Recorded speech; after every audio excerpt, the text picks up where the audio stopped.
Have you been following Sophie Cunningham and what's happened? I know you're a big sports fan, the WNBA. She's been targeted, elbowed for her beliefs. I mean, she basically believes girls' sports should be protected. I was a college athlete, and this is an issue near and dear to my heart and so many women across the country. Yeah, of course. Your reaction to what's happened to her? I just think, look, sometimes when you're courageous in this country, some of the worst people in the world try to attack you. What I would tell Sophie and anybody else is keep speaking your mind. You actually are inspiring a dozen people for every person that criticizes you. And we cannot take our country back. We cannot save the United States of America unless you have... Sophie Cunningham said exactly what millions of people were already fighting about. Then JD Vance showed up with a megaphone instead of a fire extinguisher. Suddenly, basketball looked less like a game and more like Thanksgiving dinner after someone brings up politics. The backlash, the applause, and the reactions that followed were absolutely wild. And the strangest part is what happened next. A French trans athlete said that if the WNBA offered her a chance to play in the league, she would not turn it down. Somewhere in a small Missouri gym, a girl who spent her childhood getting knocked around by her older brothers on the driveway hoop probably never pictured a future where the Vice President of the United States would go on national television to defend her honor. The story then shifted west, to Seattle, where Storm minority owner Celeste Caton was suspended for 5 home games after confronting 2 teenage fans during a game. The girls had been holding signs supporting Sophie Cunningham following her comments about transgender participation in women's sports. The WNBA ruled the interaction violated its fan code of conduct, and the Storm organization issued an apology afterward. For most of her career, Cunningham built her reputation the old-fashioned way, through elbows, hustle plays, and a willingness to get physical in a league that increasingly rewards finesse over force. She was never the player fans circled on the schedule for her scoring average, which has always hovered in the modest role player range. She was the player fans circled because if you crossed one of her teammates, she was going to make you regret it. Nothing proved that faster than a night last June, when a referee missed an obvious eye poke on Caitlin Clark. Cunningham responded by taking the offending player to the floor like she was auditioning for a different sport entirely. The clip spread everywhere within hours, turning a backup guard into a folk hero overnight, and giving her a brand that had almost nothing to do with her shooting percentage. That single moment did more for her public profile than 3 seasons of quiet, competent basketball ever could. By the time the dust settled, Cunningham had somehow outsearched Clark herself on Google's year-end rankings, a fact that says as much about the modern sports internet as it does about either player. It was around this same stretch that a nickname started following her everywhere, MAGA Barbie. The label first surfaced during her college years, resurfaced once she became a household name alongside Clark, and stuck, despite her repeated insistence that it was a lazy shorthand for a political identity she never actually claimed. She told the New York Times last year that people made assumptions about her based on where she grew up and what she looked like, and that in reality, she considered herself somewhere in the middle politically. It was a fair enough defense at the time, and for a while it mostly worked, because Cunningham was still, first and foremost, a basketball story. That framing held up right until an ESPN profile published last month asked her directly about the nickname, and her answer changed the entire trajectory of her year. Cunningham did not dodge the question. She said she had absorbed plenty of criticism over the idea that she hated transgender people, and she rejected that characterization outright, insisting that what she actually believed in was love paired with honesty. Then she said the part that mattered, that she wanted young girls to be able to compete and change in locker rooms without having to go up against biological men.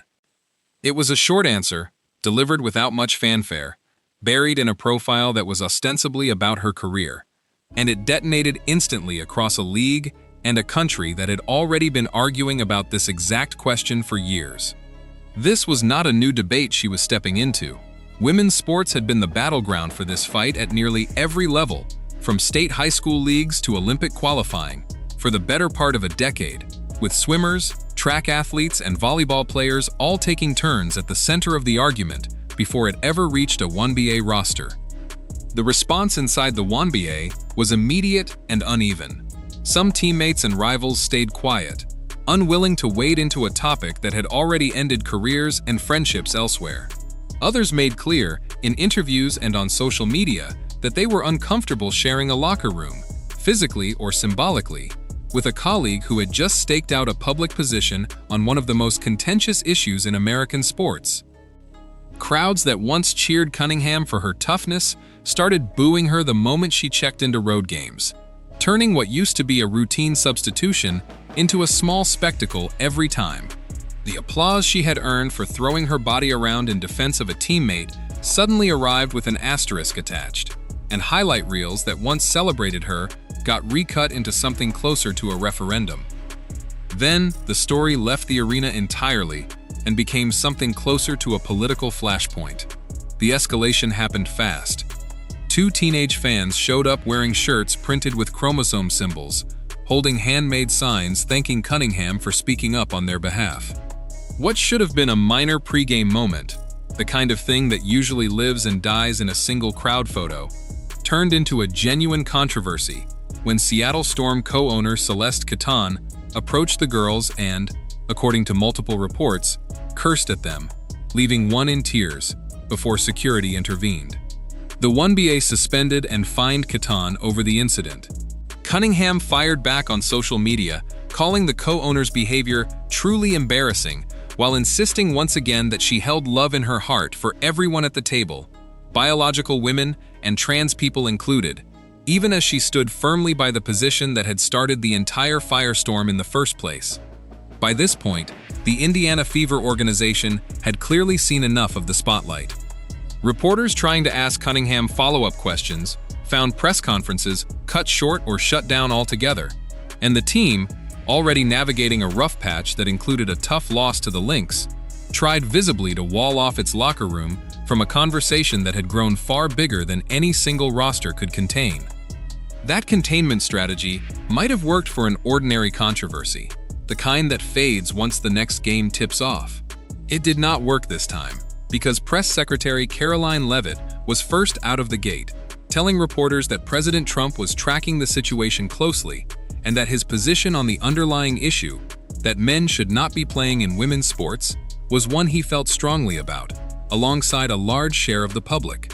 She went further, framing the backlash against Cunningham as evidence that her critics had lost touch with mainstream opinion entirely, a talking point clearly designed to travel well beyond a single press briefing. It was a notable statement on its own, but it also turned out to be a preview, because the man who actually holds the second highest office in the country was about to make the whole thing personal. JD Vance's involvement in this fight did not start with Cunningham. He had already been one of the driving forces behind an executive order informally known as Keeping Men Out of Women's Sports, signed within days of taking office alongside President Trump, and positioned from the start as one of the defining cultural priorities of the new administration. So when he addressed the Cunningham situation, he was returning to a subject he had already staked a considerable piece of his political career on. He used the moment to speak to her directly, telling her to keep speaking her mind, because she was, in his own words, inspiring a dozen people for every person that criticizes you. He framed her willingness to absorb the criticism as a form of civic courage, the exact kind, he argued, the country desperately needs if it hopes to hold on to its values. He added that, sometimes, when you're courageous in this country, some of the worst people in the world try to attack you, and that the nation cannot be saved without people willing to show that kind of courage. The comments were clipped, captioned, and circulating across every major platform within the hour. Conservative commentators treated Vance's remarks as validation, proof that the fight Cunningham had picked was worth having, and that she now had serious institutional backing behind her. In her original interview with ESPN, Cunningham had said, "I want to protect young girls in a locker room, or young girls in sport, who shouldn't have to go against biological men." She defended her stance as common sense, adding that there are rights that need to be protected. The issue polarized fans and figures across the league, sparking both protests and counter-rallies outside games, and it sparked intense national debate over inclusion, fairness, and the core identity of women's sport. Supportive fans pointed to the moment as evidence that speaking out carries real protection at the highest levels of government. Critics on the other side treated it as something closer to absurd, with more than one columnist arguing it was faintly ridiculous for a sitting vice president, in the middle of managing genuine foreign policy crises, to spend national airtime defending the media strategy of a reserve guard on a mid-tier WNBA roster. Both reactions, in their own strange way, proved the exact same underlying point: that Cunningham's ESPN answer had stopped being a basketball story long before Vance ever opened his mouth about it. What made the whole episode even more interesting was how the athletes closest to it actually responded, because none of them reached for the temperature Vance had just set. Caitlin Clark, asked directly about her teammate's stance, sidestepped the political minefield with practiced ease, essentially saying this was not a conversation happening inside the Fever's own locker room, and that the real work belonged to leagues and governing bodies rather than to players trading opinions through the media. It was a masterclass in staying out of the blast radius, and it stood in sharp contrast to Cunningham, who had walked directly into the middle of it and showed no real interest in walking back out, even as the temperature around her kept climbing by the day. That contrast says far less about her talent level than it does about where American sports currently sit in relation to American politics, which is to say, directly on top of each other, with almost no separation left between the two. Ballot initiatives on the same subject are multiplying across the country. An executive order on the exact issue is already federal policy. And athletes at every level are discovering that a single honest answer in a magazine profile can now travel further and faster than an entire season of box scores ever could.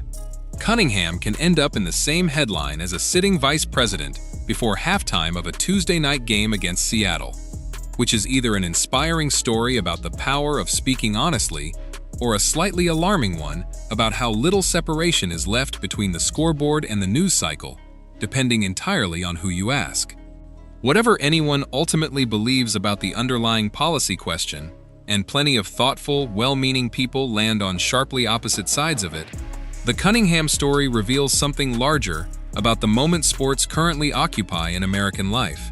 Visibility now arrives bundled with exposure, and athletes willing to speak plainly on the country's most divisive issues are discovering that the backing of a vice president and the fury of an entire fan base can show up in the very same news cycle, sometimes within the very same afternoon. It is a trade that used to be optional for professional athletes, something reserved for the rare few who actively sought out a political platform.